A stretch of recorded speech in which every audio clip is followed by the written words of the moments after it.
प्रामाणिक समाधान। गुरुवर नमोस्तु। अकृत पुण्य धन्य कुमार ने पाप के अलावा पुण्य नहीं किया, जिस कारण उसकी दुखदायी दशा हुई। फिर कौन सा पुण्य किया जो अचानक सुव्रत नामक मुनि दर्शन हुए और उनके आहार होते ही जीवन धन्य हो गया। देखिए, बहुत ही प्रेरक कथा है अकृत पुण्य धन्य कुमार के चरित्र की। धन्य कुमार के जीवन में उसने पूर्व जन्म में देव द्रव्य का उपभोग किया था, निर्माल द्रव्य का भक्षण किया था। निर्माल द्रव्य के भक्षण के परिणाम स्वरूप ऐसा पापोदय हुआ कि जागीरदार के घर में जन्मा, लेकिन जन्मने से पहले ही पिता की मृत्यु हो गई और एक एक करके घर की सारी संपत्ति चली गई। उसे घर बार छोड़ करके बाहर जाना पड़ा। उसकी माँ को मजूरी करके पेट पालना पड़ा। ये पाप कर्म का उदय था। अब उसने अपने पूर्व पाप को भोगा। इसी मध्य वो पाप कुछ मंद हुआ होगा और कोई संयोग उसकी होनहार से अच्छे बने। संयोग अच्छे बनने से मुनिराज के सानिध्य का लाभ मिला और मुनिराज के सानिध्य के लाभ को उठाकर उसने जो पुण्य भाव जगाया, उनके आहार दान की अनुमोदना की। आहार दान तो उसकी माँ ने दिया था, वो नहीं दिया, लेकिन उस अनुमोदन का जो पुण्य भाव किया, उसने उसके जीवन को का पासा पलट दिया। उसी पुण्य से वो वही मरा और मरकर देव हुआ और उसके बाद मनुष्य हुआ तो धन्य कुमार बना। जिस दिन से वो माँ के पेट में आया, घर में शीश समृद्धि बढ़ने लगी। उसका जीवन धन्य धन्य हो गया। नाम उसका धन्य कुमार हो गया। जो चलचित्र की भांति हमें पुण्य और पाप का खेल दिखाता है कि पुण्य का उदय आता है तो स्थिति अलग होती है और पाप का प्रकोप आता है तो स्थिति अलग होती है। हमें इस पुण्य पाप के चक्र से ऊपर उठने का। गुरुवर नमोस्तु। मिथ्या देवी देवता को हम नहीं पूजते हैं, तो क्या उनके मानने वालों के चरण छूकर आशीर्वाद ले सकते हैं? देखिए, एक धार्मिक विश्वास अलग है और लौकिक क्रिया अलग है। अब आपके पिताजी सम्यक दृष्टि हैं, मिथ्या दृष्टि पहले जांचोगे तब उनको प्रणाम करोगे क्या? लोकाचार की क्रियाएं लोक दृष्टि से की जाती है और पारमार्थिक क्रियाओं में ही ये दिमाग लगाना चाहिए। गुरुवर नमोस्तु। मूर्ति स्थापना की तुलना में समाज के कमजोर वर्ग में विकृतियां अनेक फैल रही हैं, तो क्या मूर्ति स्थापना की अपेक्षा सामाजिक सेवा में पुण्य कम मिलता है क्या? एक ही प्रश्न सबके बीच है। जब भगवान के पूजा करने वाले ही नहीं रहेंगे तो मंदिर का क्या होगा? मंदिर का महत्व तो तभी है जब पुजारी हो। धर्मी के अभाव में धर्म नहीं टिकता। तो हम धर्म की प्रभावना, अगर वास्तविक प्रभावना करना चाहते हैं तो धर्मी का संरक्षण तो होना ही चाहिए। न धर्मो धार्मिकैर विना की उक्ति को हमें कभी नहीं भूलना चाहिए। सवाल पुण्य की अधिकता और हीनता का नहीं है, ये हमारे अपनी नैतिक कर्तव्य का है, जिम्मेदारी का है। अगर हम अपने धर्म संस्कृति की इस परंपरा को अविच्छिन्न रूप से आगे प्रवाहित करना चाहते हैं तो ये पहली जिम्मेदारी होगी कि हम ऐसे लोगों को संरक्षण दें जो हमारे धर्म और संस्कृति के अनुयायी हैं और वो आने वाली पीढ़ियां उससे चलते रहें। आपने बिल्कुल ठीक कहा। मध्य प्रदेश में मैंने अनेक स्थानों में आचार्य श्री के नाम से आचार्य विद्यासागर साधर्मी विकास न्यास की स्थापना कराई और काफ़ी दिनों तक बहुत अच्छा काम हुआ। आज आप कह रहे हैं कि उनमें कुछ शिथिलता आई, उसके पीछे धनाभाव तो कारण है ही, पर मुझे एक बड़ा कारण ये भी दिखता है कि मेरे निकलने के बाद किसी साधु ने इस पर कभी जोर नहीं दिया। हमें चाहिए कि साधुजनों से ऐसा निवेदन करें कि इस कार्य के लिए भी समाज को उत्साहित करें। बड़ी विडंबना है कि इस तरह के अच्छे लोकोपकारी कार्यों के प्रति हर साधु त्यागी की उतनी रुचि नहीं होती। समाज को साधुजन मार्गदर्शन देते हैं, दिशा देते हैं, उपदेश देते हैं। यदि सभी साधुओं का इस प्रकार से उपदेश मिलता रहे तो समाज उत्साहित होकर आज भी एक कार्य करे। मेरा अनुभव तो ये बताता है कि इस तरह के कार्यों के प्रति समाज में अतिरिक्त उत्साह है, वो चाहती है। उसे सही मार्गदर्शन की ज़रूरत है और मैं चाहूँगा कि इस तरह का मार्गदर्शन लेके काम करें। बाद के कुछ अनुभवों को देखते हुए मैंने इस कार्यशैली में परिवर्तन कर दिया और अब सामूहिक रूप बनाने की जगह मैंने व्यक्तिगत रूप से लोगों को प्रेरित करना शुरू किया कि भाई तुम अपनी संपत्ति का एक भाग अपने साधर्मी को सहयोग देने के लिए जरूर निकालो। तुम दान धर्म जो अन्य क्षेत्र में करो सो करो, लेकिन ये एक ऐसा कार्य करो जिससे किसी को पता भी न लगे और सामने वाले को सपोर्ट मिले।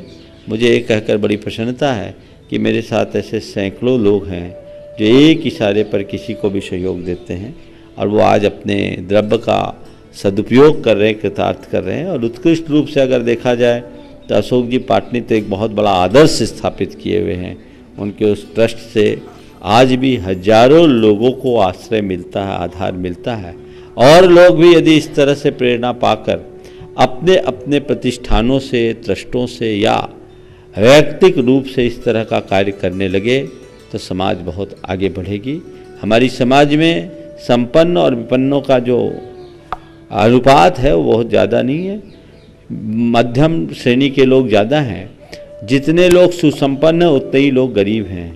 तो मैं एक ही बात कहता हूँ, हर एक संपन्न व्यक्ति एक गरीब आदमी को संपन्न बनाने का संकल्प ले ले तो पूरी समाज अपने आप संपन्न हो जाएगी, फिर कुछ करना नहीं पड़ेगा। और इसके लिए संकल्प लेने की ज़रूरत है, एक प्रेरणा जगाने की ज़रूरत है, भावना जगाने की ज़रूरत है। गुरुवर नमोस्तु। जैन समाज के सामूहिक आयोजनों में अभक्ष्य पदार्थों का चलन अधिक हो गया है, तो क्या इसे रोकने के लिए प्रयास किए जाने चाहिए? चिंता का विषय है।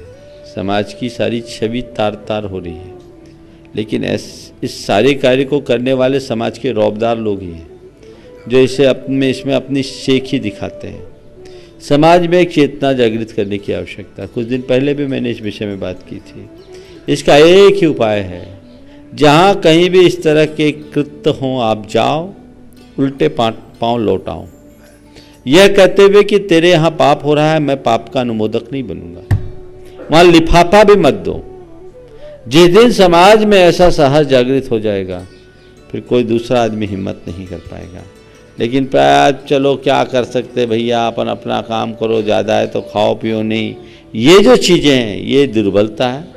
समाज में जब तक सांस्कृतिक चेतना नहीं जागती तब तक इस प्रकार की बुराइयों पर स्थायी अंकुश नहीं लग सकता। गुरुवर नमोस्तु। जिंदगी ने मेरे मर्ज का एक बढ़िया इलाज बताया, वक्त को दवा का और मतलबियों से परहेज बताया, तो दुनिया के मतलबी लोगों से कैसे बचा जाए? मतलबियों से परहेज कैसे करें? देखो, जो तुम्हें लगता है कि आदमी स्वार्थी है, अपना मतलब से मतलब साधता है, तो तुम भी केवल उससे मतलब से मतलब रखो। मिल गए सो राम राम, नहीं तो अपने काम से काम। उन पर भरोसा मत करो, उन पर ज़्यादा विश्वास मत करो, उनसे सुरक्षित दूरी बना करके चलो। यदि ऐसा करोगे तो परिणाम निश्चित अच्छे आएंगे। गुरुवर नमोस्तु। खुद को कभी बिखरने मत देना। लोग गिरे हुए मकान की ईंट तक उठा ले जाते हैं। यदि इंसान पैर न हिलाए तो मुर्दा समझकर शमशान छोड़ आते हैं। तो सक्रिय होने के लिए हमें क्या करना चाहिए? ज़्यादा कुछ कहने की आवश्यकता मैं महसूस नहीं कर रहा हूँ, लेकिन इसमें एक बहुत बड़ी प्रेरणा है। सबसे पहली लाइन जो इसने कहा, खुद को कभी बिखरने मत देना, लोग गिरते हुए मकान की ईंटें तक उठा कर ले जाते हैं। आप अगर कहीं कमजोर बनोगे तो लोग उसका फायदा उठाएंगे। इससे एक सीख लो कि अपने आप को अंदर बाहर से स्ट्रांग बनाओ। जीवन में कभी विफल नहीं होगे। बोला, पेड़ के नीचे पड़ा आदमी यदि पैर न हिलाए तो लोग मुर्दा समझकर उसे शमशान ले जाते हैं। ये इस बात की प्रेरणा देते हैं कि जीवन में कभी निष्क्रिय और अकर्मण्यता को मत अपनाओ। सदैव सक्रिय और कर्मठ बने रहो। जो मनुष्य निष्क्रिय हो जाते हैं, अकर्मण्य बन जाते हैं, समझ लो वो लोग जीते जी मुर्दे के समान हो जाते हैं। सक्रियता जब तक तुम्हारे जीवन में है तभी तक जीवन का मूल्य है। आपने देखा, जुगनू में चमक तभी तक होती है जब तक कि वो सक्रिय होती है। जुगनू की निष्क्रिय होते ही उसकी सारी चमक समाप्त हो जाती है। तुम्हारे जीवन में जब तक सक्रियता है तभी तक तुम में चमक है। निष्क्रिय होगे कुछ नहीं बचेगा। इसलिए प्रमाद छोड़ो, सक्रिय हो और आगे बढ़ो। ये प्रयास होना चाहिए। गुरुवर नमोस्तु। रामायण में विभीषण रावण संगति में नहीं बिगड़ा और कैकेयी राम राज्य में रहकर बिगड़ गई, तो मानव के जीवन में संगति का प्रभाव कितना पड़ता है? देखिए, कैकेयी के विषय में जब हम सतही तौर पर बात करें तो लगता है कि कैकेयी बिगड़ी, पर गहराई से सोचते हैं तो लगता है कैकेयी नहीं बिगड़ी, बल्कि उसने सही काम किया। यदि पूरे रामायण में कैकेयी ने अपना रोल अदा नहीं किया होता तो श्री राम राम बन ही नहीं पाते। इसलिए कैकेयी कहीं से बिगड़ी, मैं ऐसा नहीं मानता। मैं ये मानता हूँ कि कहीं ना कहीं से कैकेयी के निमित्त से श्री राम का अच्छा होना था, इसलिए वो उसके लिए ऐसा निमित्त बनी और ये प्रेरणा दी। इसलिए इसे बिगड़ने की बात मत समझना। और विभीषण की जहाँ तक बात है तो विभीषण रावण का भाई जरूर था, और रावण था, पर रावण उतना बुरा नहीं था। रावण की एक ही कमजोरी थी, वो मानांध था, कामांध नहीं था। कामांध होता तो सीता हरण के बाद भी वह उनके शील के साथ खिलवाड़ कर सकता था, पर उसने कभी नहीं किया। वो मानांध था। मानांधता एक दुर्बलता होती है। रावण में ढेर सारी नीतियाँ थी, निपुणता थी, ज्ञान था, कौशल था, वो महापंडित था और वो हर मामले में ठीक था। उसका आचरण खराब नहीं था, वो भ्रष्ट नहीं था। तो जब रावण भ्रष्ट नहीं तो विभीषण भ्रष्ट कहाँ से होंगे? बस रावण की बुद्धि थोड़ी देर के लिए भ्रष्ट हुई। विभीषण ने बहुत समझाया कि भैया मान जा, मान जा, मान जा, मान जा, लेकिन जब देखा कि पूरा समझाने के बाद भी ये नहीं मान रहा है तो वो साथ छोड़कर राम के खेमे में चले गए। उसको लोग कहते घर का भेदी लंका ढाए। मेरे ख्याल से विभीषण भेदी नहीं था, उसने अंतिम समय तक अपना पुरुषार्थ किया। रावण से लड़कर के विभीषण नहीं निकला, रावण से हार करके विभीषण निकला। जब रावण ने उसकी उपेक्षा कर दी तो उसे लगा अब इसकी होनहार खराब है, मुझे अपनी सही राह पकड़ लेनी चाहिए। इसलिए इस पूरे प्रकरण में अगर देखा जाए तो दोनों में कहीं संगति पर सवाल नहीं है, प्रश्न में ही विसंगति है।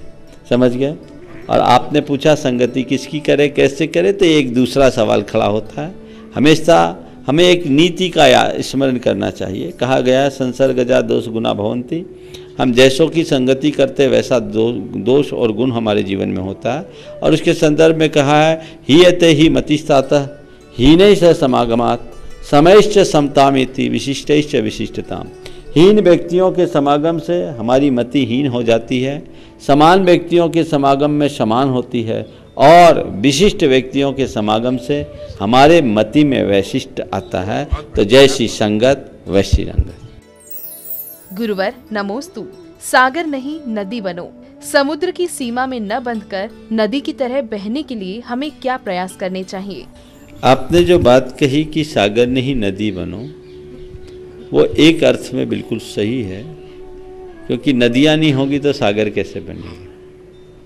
मैं दूसरे संदर्भ में नदी बनने की प्रेरणा इसलिए दूंगा कि नदी में मिठास है, सागर में खारापन। और सागर में खारापन केवल इसलिए क्योंकि सागर संग्रह करता है, और नदियों में मिठास इसलिए है कि नदियाँ अपने पास कुछ नहीं करती, बांट देती है।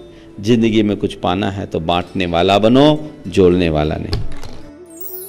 गुरुवर नमोस्तु। पंचकल्याणक में कैवल्य ज्ञान की क्रियाओं में भगवान को काजल लगाया जाता है, तो इस क्रिया का उद्गम कहाँ से हुआ है? अनेक प्रतिष्ठाओं में ये होता है, और 2009 के पहले मैं भी करता था। कराते थे पंडित लोग तो कर लेता था, लेकिन 2009 में और 2010 में 2 बार मैंने सारे उपलब्ध प्रतिष्ठा पाठों का विलोडन किया। किसी भी प्रतिष्ठा पाठ में मुझे इसका उल्लेख नहीं मिला। वहाँ कुमकुम मिश्रित केसर की बात है, तो केसर से नैनोन्मीलन की क्रिया करने का विधान है। तब से मैंने इसे बंद कर दिया। तब से आज तक मैं कभी नहीं करता। अब जो करते हैं उन्हीं से पूछो कि क्यों करते हैं। आगमाधार आगम में तो कहीं देखने को नहीं मिला। अगर किसी को मिले तो उनसे जरूर मांग के मुझे दिखाना। गुरुवर नमोस्तु। हमें कौन से अशुभ कर्म के कारण परिजनों का वियोग और जिंदगी में विफलता मिलती है? जीने से हारो मत। तुम्हारे कर्म का उदय, और कर्म के उदय में तुम्हारे जीवन में घोर विपत्तियाँ आई। निश्चित तुम्हारी ये विपत्तियाँ साधारण नहीं है। हमारी सहानुभूति भी है, आशीर्वाद भी है कि तुम इन विपत्तियों को सह सको और तुम्हारी विपत्तियाँ टले। लेकिन घबराओ नहीं, जीवन से हारो नहीं। जब तुमने इतना सहा, थोड़ा और बचा उसे भी सह लेंगे। क्यों हारते हो? जीने की इच्छा खो करके क्या पाओगे? मर भी जाओगे तो क्या तुम्हारी विपत्तियां चले जाएगी? इसलिए इस बात को समझो कि ये संसार है, कर्म का उदय है। मेरे पाप आज मेरे आड़े आ रहे हैं, इसलिए मुझे संसार में रुलना पड़ रहा है।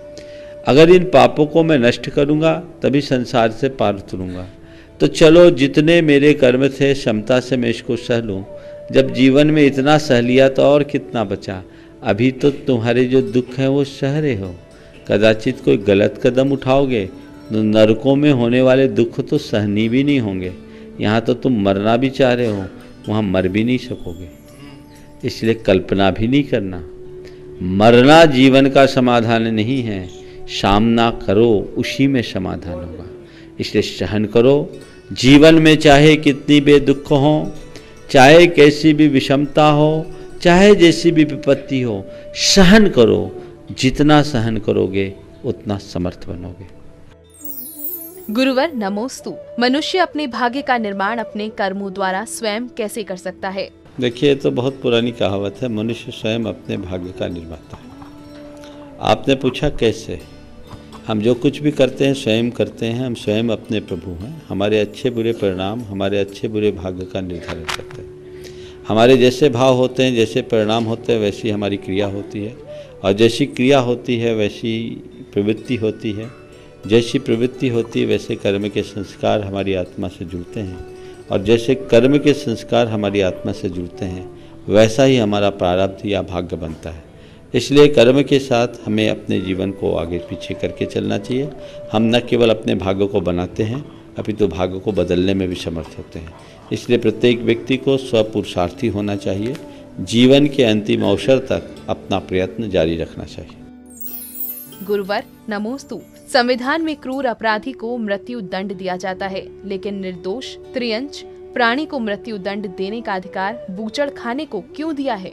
जहाँ तक क्रूर प्राणियों को मृत्यु दंड की बात है, ये भी एक बहस का मुद्दा है। विश्व के अनेक देशों में इस पर प्रतिबंध लगा दिया गया, और हमारे गुरुदेव के विचारानुसार मृत्यु दंड बहुत अच्छी सजा नहीं है। उनका कहना है सजा व्यक्ति के सुधार के लिए दिया जाता है। जब उसके प्राणी ले लिए गए तो सजा सुधार की कोई संभावना ही नहीं बचेगी, तो कोई मतलब नहीं है।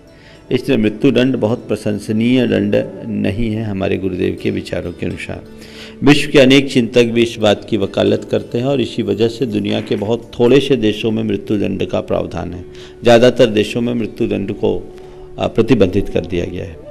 जहाँ तक पशुओं के हत्या के आज़ादी की बात है, ये तो हमारे देश के नीति निर्धारकों को सोचना चाहिए। जीने का सबको अधिकार है, केवल मनुष्यों को नहीं, पशुओं को, पक्षियों को भी। उन्हें मारने का हमें कोई अधिकार नहीं है, लेकिन मनुष्य अपनी बलजोरी का दुरुपयोग कर रहा है और उसे कानूनी सुरक्षा दी जा चुकी है, इसलिए ऐसा होता है। हमें चाहिए कि पूरे विश्व में ऐसी चेतना जगे कि जैसे हम अपने जीने के अधिकार की बात करते, पशुओं को भी अधिकार मिले। काश पशुओं के पास बोलने की ताकत होती, वो हमारी तरह समर्थ होते हैं तो हमें अदालत तक घसीट कर ले गए होते और कहते हैं हम बेजुबान हैं, बेजान नहीं, तुम हमें मारने का अधिकार नहीं रख सकते। जब तुम हमें जिंदा नहीं रख सकते तो तुम्हें हमें मारने का भी कोई अधिकार नहीं है। हमें ये संदेश पूरे विश्व में फैलाने की आवश्यकता है। गुरुवर नमोस्तु।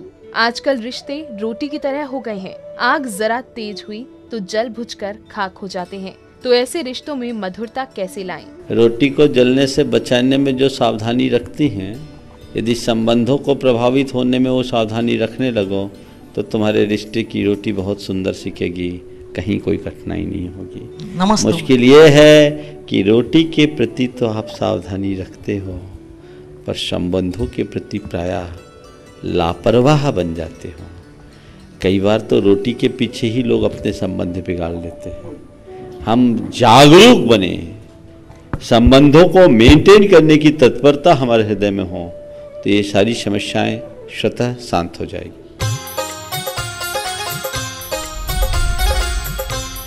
प्रामाणिक समाधान।